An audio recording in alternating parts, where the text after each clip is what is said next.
یہ وہ واقعہ ہے جس کو سن کر پولیس بھی کانپ اٹھی ہوگی، جس کو سننے کے بعد تمام سننے والے جو ہیں وہ حیران رہ گئے ہوں گے کس طرح سے ایک خاتون، اور وہ خاتون سگی خالہ پلاننگ کر کے بیٹھی ہے کہ یہ جیسی آئے گی ہم لوگ اس کو دیں گے۔ وجہ کیا ہے؟ زارا نے اپنے شوہر سے شکایت کی کہ تمہاری بہن اس کا افیئر چل رہا ہے، ایک غیر مرد کے ساتھ اس کے تعلقات ہیں۔ اس چیز کی رنجش ننند لے کے بیٹھی ہے۔ ساس کو رنجش ہے کہ میری بہو جو ہے اس کو میرا بیٹا بہت پیار کرتا ہے، اس کو سعودیہ میں اپنے پاس بلاتا ہے، اس کو پیسے بھیجتا ہے، یہ چیز ساس سے برداشت نہیں ہوئی۔ کو دودھ میں ملا کر نشہ آور چیز دی جاتی ہے، وہ غنودگی میں چلی جاتی ہے۔ سب سے پہلے وہ زارا کے ہاتھ ہے، اس کے بعد اس کی ٹانگیں، اس کا سر درد کرتی ہے۔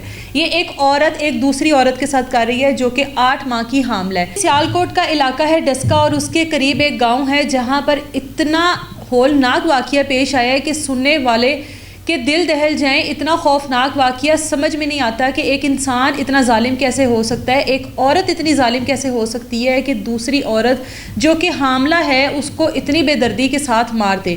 وقوع کیا ہے؟ ایک خاتون ہے جو کہ پولیس آفیسر کی بیٹی ہے جس کا نام ہے زارا۔ اس کی آج سے تقریباً 4 سال پہلے شادی ہوتی ہے قدیر نامی بندے سے۔ اب جو قدیر ہے وہ سعودی عرب میں مقیم ہے، اور دونوں کے جو تعلقات ہیں وہ بہترین تعلقات ہیں، آئیڈیل کپل ہیں۔ جب بھی قدیر اپنی بیوی سے اداس ہوتا ہے تو اس کو سعودی عرب بلا لیتا ہے، جب بیوی قدیر سے اداس ہوتی ہے تو وہ اس کو کہہ دیتی ہے کہ مجھے آنا ہے، تو وہ اس کے پاس چلی جاتی ہے۔ ان دونوں کا ایک بہت پیارا سا بیٹا ہے جس کا نام ہے شافع۔ اب جو زارا ہے وہ دوبارہ سے حاملہ ہے اور 8 ماہ کی حاملہ ہے۔ اپنے شوہر کے پاس ہوتی ہے، شوہر کے پاس سے واپس آتی ہے اس وجہ سے کیونکہ جو ڈیلیوری ہے شوہر چاہتا ہے کہ وہ پاکستان میں ہو۔ اب زارا واپس آ جاتی ہے، سیدھا اپنے گھر گجرانوالا میں جاتی ہے۔ یہاں پر بتاتی چلوں کہ جو زارا ہے وہ بن ماں کی بیٹی ہے، یعنی کہ اس کی جو ماں ہے وہ فوت ہو چکی ہے۔ باپ جو ہے اس کا پولیس میں ASI ہے۔ اب اس کی جو شادی ہے وہ اپنی سگی خالہ کے گھر میں ہوئی ہے، اور وہ اس وجہ سے ہوئی تھی کہ ہماری بیٹی کو کبھی بھی ماں کی کمی محسوس نہ ہو، کیونکہ جو ماں سی ہوتی ہے وہ ماں جیسی ہوتی ہے، ایسا کہا جاتا ہے۔ لیکن آگے چل کر آپ کو پتہ لگے گا کہ اگر ماں سی اس طرح کی ہوتی ہے تو اللہ تعالیٰ تمام لوگوں کو اس طرح کے رشتوں سے، اس طرح کے رشتوں کے شر سے محفوظ رکھے۔ اب زارا واپس آ جاتی ہے، اپنے والد کو کہتی ہے کہ مجھے میرے سسرال چھوڑا ہے، میں چاہتی ہوں کہ میرا جو ڈیلیوری کا کیس ہے وہ میرے سسرال میں ہو۔ باپ خواہش ظاہر کرتا ہے کہ بیٹا تم یہاں پر یہ کیس کروا لو، اس کے بعد جب تم اس کیس سے فری ہو جاؤ گی تو واپس اپنے سسرال چلی جانا۔ لیکن بیٹی کہتی ہے کہ بابا آپ مجھے چھوڑیں میرے سسرال، میں وہیں پر جانا چاہتی ہوں۔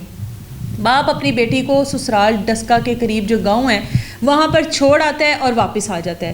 اب جب واپس آ جاتا ہے جو قدیر ہے وہ اپنی بیوی کو لگاتار فون کر رہا ہے، لیکن بیوی کا نمبر نہیں مل رہا۔ اب بیوی کے ساتھ ہوا کیا ہے؟ بیوی جاتی ہے، زارا جو ہے اپنے سسرال میں جاتی ہے، سسرال میں موجود ہے اس کی ساس، اس کی ننند اور ننند کا بوائے فرینڈ کا نام ہے سونی جو کہ لاہور میں رہتا ہے، ساس کا نام ہے سغرا بی بی اور ننند کا نام ہے یاسمین بی بی۔ اب یہ تینوں وہاں پر پلاننگ کر کے بیٹھی ہے کہ یہ جیسی آئے گی ہم لوگ اس کو مار دیں گے۔ وجہ کیا ہے؟ زارا نے اپنے شوہر سے شکایت کی کہ تمہاری بہن، یعنی کہ اس کی جو ننند ہے اس کا افیئر چل رہا ہے، ایک غیر مرد کے ساتھ اس کے تعلقات ہیں۔ اب اس چیز کی رنجش ننند لے کے بیٹھی ہے۔ ساس کو رنجش ہے کہ میری بہو جو ہے اس کو میرا بیٹا بہت پیار کرتا ہے، اس کو سعودیہ میں اپنے پاس بلاتا ہے، اس کو پیسے بھیجتا ہے، یہ چیز ساس سے برداشت نہیں ہوئی۔ اور جو ننند کا بوائے فرینڈ تھا وہ بس ساتھ اسی وجہ سے شامل ہو گیا کیونکہ زارا کے پاس پیسہ بھی ہے، سونا بھی ہے، 20 تولے سونا تھا اس کے پاس، 15,000 ریال تھے۔ اب وہ اس لالچ میں ساتھ شامل ہو گیا۔ اب زارا جب گھر میں جاتی ہے، سسرال میں بھی پہلا دن ہوتا ہے تو اس کو نشہ آور ادویات دی جاتی ہیں، اس کو دودھ میں ملا کر نشہ آور چیز دی جاتی ہے جس کی وجہ سے وہ غنودگی میں چلی جاتی ہے۔ اب ننند جو اپنا کردار ادا کرتی ہے وہ سنتے چلے۔ سب سے پہلے وہ زارا کے ہاتھ ہے، اس کے بعد اس کی ٹانگیں، اس کا سر درد کرتی ہے۔ یہ ایک عورت ایک دوسری عورت کے ساتھ کر رہی ہے جو کہ 8 ماہ کی حاملہ ہے، 1 جانی لی گئی، 2 لی گئی۔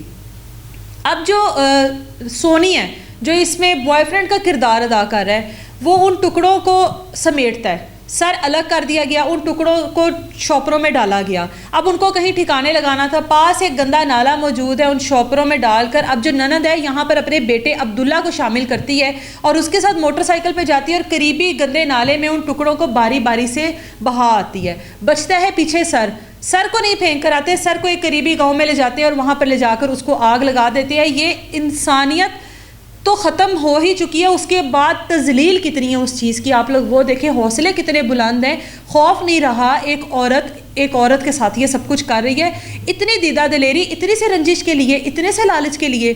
اب وہاں پر شوہر جو ہے وہ بے چین ہے، مسلسل اپنی ماں کو فون کر رہا ہے کہ میرا زارا سے رابطہ نہیں ہو رہا، زارا کہاں ہے؟ والدہ کہتی ہے مجھے تو پتہ ہی نہیں ہے کہاں ہے، کہیں باہر گئی ہوگی۔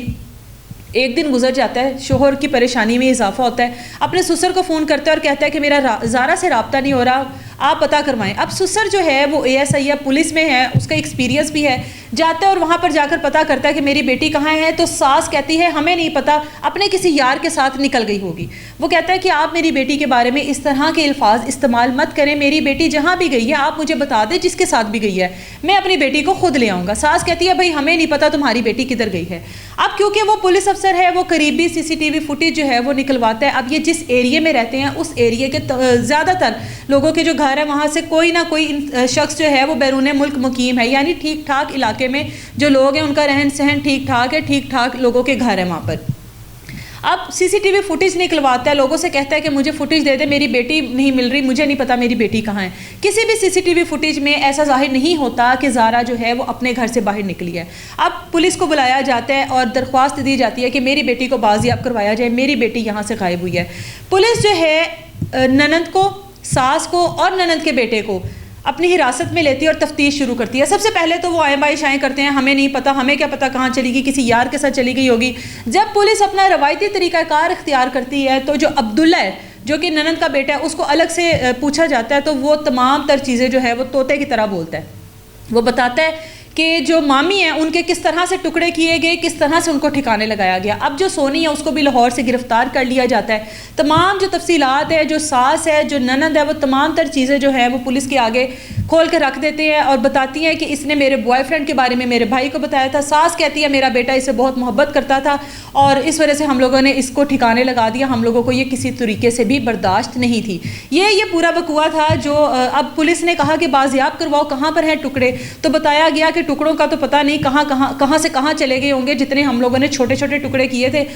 خیر پولیس وہاں پہ انویسٹیگیشن کرتی ہے، جو پولیس کے ہاتھ آتا ہے پولیس اس کو کرتی ہے حاصل۔ اب پولیس پوچھتی ہے کہ سر کہاں ہے، تو بتاتے ہیں کہ سر تو بچ گیا تھا، سر کو ہم نے نالے میں نہیں پھینکا بلکہ اس کو ہم لوگوں نے آگ لگا دی۔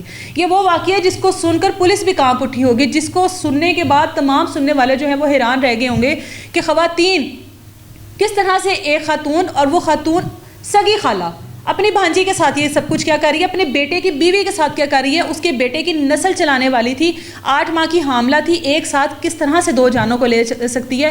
اس کے بعد یہ تو چیز کلیئر ہو گئی کہ آپ لوگوں کے کوئی بھی رشتے جن کے بارے میں بہت مان ہوتا ہے، بہت کہا جاتا ہے کہ یہ رشتہ ایسا ہے جیسے ماں جیسے ماسی، تو یہ آپ لوگوں کے سامنے ایک زندہ مثال ہے کہ کس طرح سے ماسی نے اپنی اس بھانجی کے ساتھ یہ سب کچھ کیا جس کا رشتہ ہی اس وجہ سے کیا گیا تھا کہ یہ اس کو سگی ماں والا پیار دے گی۔